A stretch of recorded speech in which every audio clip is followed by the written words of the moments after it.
চলে এসেছি বন্ধুরা, একটা জবা ফুলের ভিডিও তোমাদের সাথে শেয়ার করব।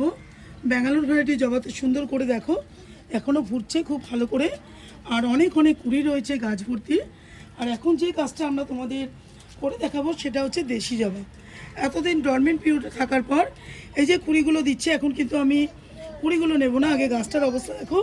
গাছটাকে সুন্দর করে আগে খাবার দেব, কিভাবে যত্ন করব সেই ভিডিওটাই তোমাদের সাথে বন্ধুরা আজকে আমি শেয়ার করে দেখাবো। চলো ভিডিওটা স্কিপ করো না, সবাই আমার সাথে থেকো। চলো বেদিক ইন্ডিয়ানের সকলকে স্বাগত বন্ধুরা। আজকে চলে এসেছি একটা জবা গাছের ভিডিও নিয়ে। এই সময় আমরা কি যত্ন পরিচর্যা করতে পারি, ডিসেম্বর শেষ হয়ে জানুয়ারি মাঝামাঝি হতে চলেছে। তো এই সময় চেপে যে এই যে ফুলগুলো দেখাচ্ছি তোমাদের, প্রত্যেকটা ডালের মধ্যে দেখতে পারবে কত কত কুড়ি ধরে আছে, আর খুব সুন্দর রয়েছে গাছটা। আর ফুলগুলো সাইজ দেখো বন্ধুরা, কত বড় বড় সাইজের এক একটা ফুল হয়েছে। তো এই সময় এই ব্যাঙ্গালোর ভ্যারাইটি কী যত্ন পরিচর্যা করব, আর দেশীয় যে ভ্যারাইটিগুলো এই সময় কিন্তু এদেরকে যত্ন পরিচর্যা শুরু করে দিতে হবে, যেহেতু সামনে গরম পড়ে যাবে। আর এখানে দেখতে পাচ্ছ প্রত্যেকটা আমার পুনে বা ব্যাঙ্গালোর ভ্যারাইটি জবা খুব সুন্দর করে ফুল ধরে আছে এই গাছগুলোতে। চলো তোমাদের সাথে শেয়ার করি আজকে যে কি কি পরিচর্যা এই গাছগুলোতে আমরা করতে পারি। প্রথম যে গাছের শর্তটা বন্ধুরা, ব্যাঙ্গালোর ভ্যারাইটি বলো আর দেশি ভ্যারাইটি বলো, রোদ্দুর।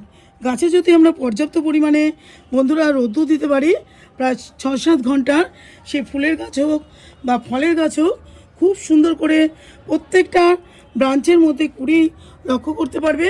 আর প্রত্যেকটা পাতা থাকবে সবুজ সুন্দর, আর প্রত্যেক দিন হাজারো হাজারো ফুল এই গাছ থেকে আমরা নিতে পারবো।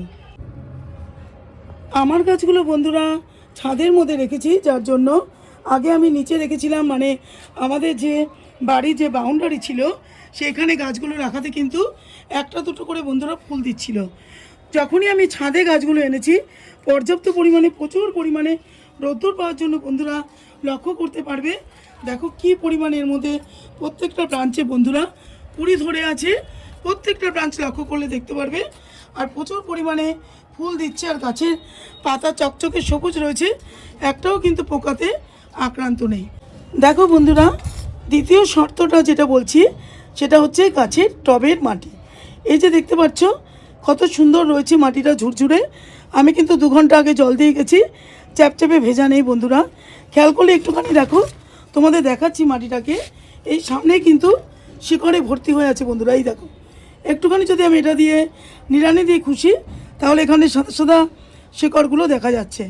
এতটাই সুন্দর লাগবে, তাহলে কিন্তু শিকড় খুব সুন্দর থাকবে, খাদ্য গাছ খুব ভালো করে গ্রহণ করবে, আর তোমাদের গাছগুলো বাগানে খুব ভালো থাকবে। প্রচুর প্রচুর পরিমাণে গাছ থেকে তোমরা ফুল পাবে। অতএব জলের ব্যালেন্স কিন্তু আমাদের খুব ভালো করে টবের মাটিতে দিতে হবে। কাদা কাদা করে জল দিয়ে দিলে শিকড় পচে নষ্ট হয়ে যাবে। এই যে দেখাচ্ছি বন্ধুরা, দেখো কত নরম এই যে শিকড়গুলো, আমি আঙুল দিয়েছি, এই যে উঠে চলে এসছে। এই দেখো, এই যে সাদা সাদা শিকড়গুলো, সেগুলো কিন্তু পচে গিয়ে একেবারে নষ্ট হয়ে যাবে।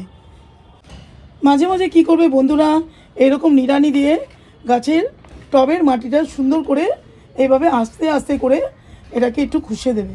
খুশে দিলে এর মধ্যে হাওয়া চলাচল করবে। এই যে রোদ্দুরটা উঠেছে বন্ধুরা, সুন্দর করে ভেতরে প্রবেশ করবে। জল দিতে দিতে দেখবে গাছে কিন্তু একবারে মাটিটা বসে যায়। সেই জন্য একটু মাঝে মাঝে প্রায় 2 দিন 4 দিন অন্তর অন্তর যখন মাটিটা হালকা হালকা শুকনো থাকবে, তখন কিন্তু এই কাজটা তোমরা করবে। তাহলে এর মধ্যে রোদ্দুরটা ঢুকবে, হাওয়া চলাচল করবে, প্রত্যেকটা গাছ বাগানের ভালো থাকবে। এই কাজগুলো আমাদের করে যেতে হয় দেখে দেখে। যদি আমরা গাছে ফুল চাইছি, গাছের পাতাকে সুন্দর করে ধরে রাখতে চাইছি, প্রত্যেকটা ব্রাঞ্চে ব্রাঞ্চে এখানে ফুল চাইছি, তাহলে কিন্তু অবশ্যই আমাদের এই কাজগুলো করে যেতে হবে বন্ধুরা। এই যে বন্ধুরা গাছগুলো তোমাদের সাথে আমি শেয়ার করছি, প্রত্যেকটা আমার 3-4 বছরের গাছ, দেখবে কাণ্ডটা কত মোটা হয়ে গেছে। এই গাছে প্রত্যেকবার আমি সুন্দর করে শীতে যত্ন করি, আর অনেক অনেক এর মধ্যে ফুল আসে। প্রায় শীত পড়ার আগে আগে দেখবে এখানে যে ডালগুলো দেখতে পাচ্ছ বন্ধুরা, অনেক লম্বা হয়ে গিয়েছিল। তারপরে আমি ডালগুলো কেটে দিয়েছি, প্রত্যেকটা গাছের ডাল এই দেখো কেটে দিয়েছি। কাটার পরে সুন্দর করে আবার নতুন করে পাতা এসেছে, আর ফুল ফলে পুরো গাছ আমাকে ভরিয়ে দিয়েছে। কাজে এই জিনিসটা খুব লক্ষ্য করতে হবে, যখন দেখবে সরু হয়ে লম্বা ডাল ওপরের দিকে উঠে যাচ্ছে, ডাল কিন্তু অবশ্যই ধরে ধরে কেটে দেবে। প্রত্যেকটা ডালকে আমি সুন্দর করে এখানে কেটে ছোট করেছি, আবারও সুন্দর করে কচি কচি পাতা এসছে, আর সুন্দর করে প্রত্যেকটা ডালের মধ্যে ফুল চলে এসছে। পুনি বা ব্যাঙ্গালোর ভ্যারাইটির জবা এখনও অনেক বিক্রি হচ্ছে, নার্সারিতে গিয়ে দেখবে সুন্দর সুন্দর কালার। তোমরা যদি চাইছো সামনের দিনে বা সামনের শীতে আরও সুন্দর করে ফুল পেতে, তাহলে কিন্তু এখনও তোমরা নার্সারি থেকে পুনে বা ব্যাঙ্গালোর ভ্যারাইটির যে জবাগুলো সেগুলো এনে সুন্দর করে প্রতিস্থাপন করতে পারো বন্ধুরা। তাহলে দেখবে সামনে যে শীতকাল আসছে খুব ভালো হবে গাছটা, আর সামনের শীতকালে গরমকাল গিয়ে যে শীতকালটা পড়বে গাছ পুরো রেডি হয়ে যাবে, সুন্দর করে পুরনো গাছে তোমাদের এইভাবে প্রত্যেকটা ব্রাঞ্চে ব্রাঞ্চে ফুল দেবে। আজকে তো এই ভ্যারাইটির সম্বন্ধে তোমাদের বললামই, এছাড়া বলবো দেশীয় ভ্যারাইটির জবাগুলো কিন্তু দেখো সুন্দর করে যত্ন পরিচর্যা করছি না, আমি অনেক দিনই ছেড়ে দিয়েছিলাম। তারপরেও কিন্তু এখন যেহেতু আস্তে আস্তে করে গরম ঢুকছে, এই গাছে কিন্তু প্রচুর পরিমাণে একটা গাছ থেকে আমরা ফুল পেতে থাকবো বন্ধুরা। এই দেখো এখানে কুড়ি এসছে, এখানে ফুল এসছে। তো এই দেশীয় ভ্যারাইটির জবাগুলোই আজকে আমি তোমাদের যত্ন পরিচর্যা করে দেখাবো। কি কি যত্ন পরিচর্যা বন্ধুরা এর মধ্যে করব, যেহেতু সামনের গরমে প্রচুর পরিমাণে এই জবা ফুল একটা টবের গাছ থেকে পাবো। তো এই সময় বন্ধুরা দেশি জবার জন্য যে যত্ন পরিচর্যাটা তোমাদের দেখাবো, কি কি খাবার আমি গাছের মধ্যে দেব সেটাই তোমাদের সাথে শেয়ার করে দিচ্ছি বন্ধুরা। এই যে দেখো আমি এখানে নিয়েছি ভার্মি কম্পোস্ট, 1 মুঠির মতো ভার্মি কম্পোস্ট নিয়েছি কলার খোসা। এই যে কলার খোসা, এগুলোকে শুকনো করে গ্রাইন্ডারে গুঁড়ো করে রেখেছি। এখানে নিয়েছি পিঁপড়ে পোকামাকড় যাতে টবের মাটি নষ্ট করে না দেয়, তার জন্য নিয়েছি এখানে নিম খোল। এখানে নিয়েছি বন্ধুরা কিছুটা ক্যালসিয়াম নাইট্রেট, গাছের কাণ্ডকে শক্ত করবে, মজবুত করবে, গোড়াটাকে মজবুত করবে, সেজন্য কিন্তু ক্যালসিয়াম আর নাইট্রেট, এটা সুন্দর করে ক্যালসিয়ামের মাত্রা অনেক বেশি রয়েছে, সেই জন্য এটা নিয়েছি। এখানে নিয়েছি বন্ধুরা ফ্রেশ টি লিভস, গাছে সুন্দর করে, যেটা আমরা মাটির ব্যালেন্সটাকে অনেক সময় অ্যালকালাইন হয়ে যায়, সেই জন্য ফ্রেশ টি লিভ দিলে খুব সুন্দর হবে। আর এখানে রয়েছে কিছুটা সর্ষে খোলের গুঁড়ো। তোমরা জানো সর্ষে খোলের জুড়ি মেলাভার গাছ কিন্তু খুব পছন্দ করে। তো দেখো নাইট্রোজেন থাকে, আরও অনেক অণু এর মধ্যে থাকে। আর এখানে রয়েছে, যারা পারবে না কলার খোসা গুঁড়ো করতে, এটা কিন্তু বায়ো পটাশ। এই বায়ো পটাশ কিন্তু তোমরা অনলাইনে কিনতে পেয়ে যাবে, খুব ভালো, এটাও আমি গাছে অল্টারনেট করে দিই। আর এখানে নিয়েছি বন্ধুরা দেখো কিছুটা হিউমিক অ্যাসিড। দেখো এখানে যে গাছের গোড়াটাকে আমি খুঁজে দিয়েছি, তাতে দেখতে পারবে বন্ধুরা এই যে সাদা সাদা যে ওপরের শেকড়গুলো থাকে সেগুলো কিন্তু অনেকটাই কেটে যায়, দেখতে পাচ্ছ। যেহেতু আমি খাবার দেব, মাটিটাকে এখানে উপরে উঠিয়েছি, তাতে দেখো কত কত শেকড় এর মধ্যে কেটে গেছে। সেই জন্য আমাদের অবশ্যই হিউমিক অ্যাসিড খাবারের সাথে ব্যবহার করে দিতে হবে। তো সব কটা খাবারকে আমি সুন্দর করে মিশিয়ে নেব, খুব ভালো করে বন্ধুরা মিশিয়ে নিয়েছি। আর তোমাদের আগেই দেখালাম মাটিটাকে আমি ওপর দিকে উঠিয়ে দিয়েছি। তো দেখো এখানে 1 মুঠির মতো দিয়ে দেবো, এই যে সুন্দর করে চতুর্দিকে দিয়ে দেবো। যেহেতু আমার এখানে 12 ইঞ্চির পট রয়েছে, অনেকটা বড়, সেই জন্য আমি এখানে আর 1/2 মুঠির মতো দিয়ে দেবো। দিয়ে সুন্দর করে যে মাটিটা আমি উঠিয়ে রেখেছি বন্ধুরা, সেটাকে ওপর থেকে আমি এইভাবে চাপা দিয়ে দেবো। হিউমিক অ্যাসিড দেওয়ার ফলে এই যে গাছের শিকড়গুলো কেটে গেছে সেগুলো কিন্তু আবারও সুন্দর করে রেডি হয়ে যাবে। তো প্রত্যেকটা গাছ তো আমরা যত্ন পরিচর্যা করব। এখন যে সময়টা তোমাদের দেখালাম এটা দেশীয় ভ্যারাইটিতে, এই সময়টা যত্ন পরিচর্যা করে ফেলতে হবে। এইভাবে বন্ধুরা এই সময়টা দেশি ভ্যারাইটির গাছগুলোকে যদি আমরা সুন্দর করে গাছে আগে থেকে খাদ্য দিতে পারি, তাহলে কিন্তু প্রচুর পরিমাণে এর মধ্যে কুড়ি আসবে, ফুল আসবে, গাছের পাতা খুব সুন্দর থাকবে।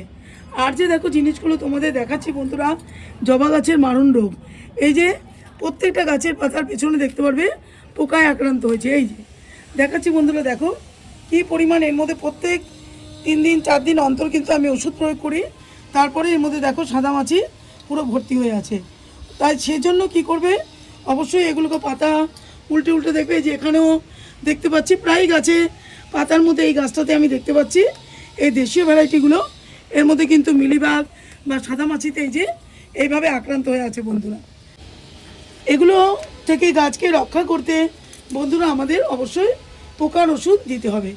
আমি এই যে দেখো এখানে কাকা রয়েছে, কাকা বিকেলের দিকে যখন সূর্য ডুবে যায় তারপরেই আমি এসে পুরো গাছকে 1 লিটার জল নিয়ে সুন্দর করে এখানে 2 ml মতো নিয়ে নিই বন্ধুরা। নিয়ে প্রত্যেকটা এখানে আমার জবা গাছ রয়েছে, দেখো প্রত্যেকটা গাছের মধ্যে যেহেতু একটা গাছের সাথে আরেকটা গাছ জড়িয়ে থাকে, তো একটা গাছে যদি লাগে প্রত্যেকটা গাছে এই পোকামাকড় আক্রান্ত হয়। তো এর মধ্যে যদি আমরা কাকা পেস্টিসাইড খুব সুন্দর করে গাছে স্প্রে করে দিতে পারি খুব ভালো হবে। আর যদি তোমাদের কাছে কাকা না থাকে তাহলে অবশ্যই নিম তেল বা নিম পাতা ফুটানো জল তোমরা সুন্দর করে কিন্তু গাছে স্প্রে করে দিতে পারো, বা হলুদ জল স্প্রে করে দিতে পারো, তাতেও কিন্তু গাছগুলো খুব ভালো থাকে বন্ধুরা। সর্বশেষ যে পরিচর্যাটা করবে বন্ধুরা সেটাই তোমাদের সাথে শেয়ার করে দিই। আজকে আমরা যে সারটা দিই তাতেও কিন্তু গাছের পুরোপুরি চাহিদা পূরণ হয় না। তো যেই কাজটা আমি করি বন্ধুরা, এই যে মোবোমিন প্লান্ট নিউট্রিয়েন্ট, এর মধ্যে অনেক জিনিস রয়েছে, যেরকম বোরন রয়েছে, কপার রয়েছে, ম্যাগনেসিয়াম রয়েছে, জিঙ্ক রয়েছে, আরও অন্যান্য ক্যালসিয়াম রয়েছে, সমস্ত পর্যাপ্ত খাদ্য এর মধ্যে বিদ্যমান রয়েছে। কাজেই যদি আমরা এটাকে মাসে একবার বা 15 দিন একবার 1 লিটার জল নিয়ে 2-2.5 গ্রামের মতো নিয়ে পুরো গাছকে সুন্দর করে স্প্রে করতে পারি, ফুলে ভর্তি হয়ে যাবে তোমাদের গাছগুলো, আর খুব সুন্দর সাইজের ফুলগুলো পাবে, আর ফুলের কালারও খুব সুন্দর থাকবে। তো দেখো আমি এখানে জল নিয়ে নিয়েছি বন্ধুরা 1 লিটার, আর নিয়ে নেব এই 2.5 গ্রামের মতো মোবোমিন। তো বন্ধুরা দেখো আমি এখানে 2.5 গ্রামের মতো নিয়ে নিয়েছি, 1 লিটার জলের মধ্যে সুন্দর করে এটাকে দিয়ে দেবো। দিয়ে এবারে সঙ্গে সঙ্গে এটা গুলে যায়, এটাকে ঝাঁকিয়ে নেব বন্ধুরা। একটুখানি ঝাঁকিয়ে নিলেই এটা রেডি হয়ে যাবে। মোবোমিন তোমাদের সাথে আমি শেয়ার করে দিলাম বন্ধুরা। আর এখানে রয়েছে বায়োভিটা এক্স সিউইড একটা এক্সট্রাক্ট, এটাও আমি 15 দিন অন্তর একবার দিই, আর মোবোমিন বন্ধুরা একবার দিই। অল্টারনেট করে দুটো জিনিস প্রয়োগ করি, তো কাজেই এত সুন্দর করে আমার প্রত্যেকটা ব্রাঞ্চে ব্রাঞ্চে জবা ফুলে বন্ধুরা ভর্তি হয়ে যায়। তো চলো এটাকে সুন্দর করে ঝাঁকিয়ে নিয়েছি, তো এবারে আমি প্রত্যেকটা পাতার মধ্যে স্প্রে করে দেবো খুব ভালো করে। দেখো এইভাবে তোমরা প্রত্যেকটা গাছের পাতাতে যখন দিনের আলোটা ফুটবে প্রথম তখন কিন্তু সেই সময়টা যদি তোমরা এটাকে স্প্রে করতে পারো তাহলে কিন্তু খুব ভালো হবে। প্রত্যেকটা জবা গাছ রয়েছে বন্ধুরা, খুব ভালো করে আমি প্রত্যেকটা গাছের পাতায় পাতায় মধ্যে সুন্দর করে এখানে দিয়ে দেবো।